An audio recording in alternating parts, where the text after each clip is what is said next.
ஆனால் இப்போ டாஸ்மாக் வந்து 513 கடை மூடி இருக்கேன் அப்படின்னு இருக்காங்க.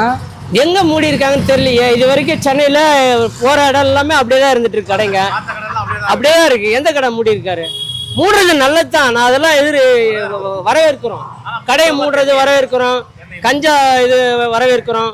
போதை இல்லாமல் மாநிலம் இல்லாமல் ஆக்குறேன்னாரு. ஆக்கட்டும், நல்லது தான். அது ரொம்ப வரவேற்கிறோம். அதெல்லாம் நடக்கலையே.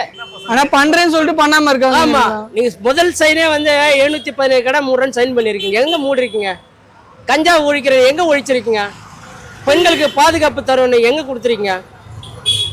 சொல்லுங்க, எங்கே கொடுத்துருக்கீங்க? அதை சொல்லி தானே உங்களுக்கு எல்லாம் ஓட்டு போட்டோம். நீங்கள் சொன்னீங்க இதெல்லாம் நடக்கும், விஜய் சார் வந்தால் செய்வார், மாற்றம் கொடுப்பார்னு சொல்லி தான் நாங்கள்லாம் வாக்குறுத்தோம். எதுவுமே நீங்கள் செய்யல. சொன்னது இது வரைக்கும் ஒன்றும் செய்யலை. அட்லீஸ்ட்டு எப்போ 5ஆம் தேதி பதவியேற்றாரா? 10ஆம் தேதி பதவியேற்றாரு. இன்னைக்கு கிட்டத்தட்ட 23 நாள் ஆகுது. கிட்டத்தட்ட 13 நாள் ஆகுது. 13 நாளில் எந்த ஒரு மாற்றமே இல்லையா? ஏதாவது மாற்றம் இருந்தால் ரைட்டு பண்ணியிருக்காருப்பான்னு சொல்லலாம். எதுவுமே இல்லையா?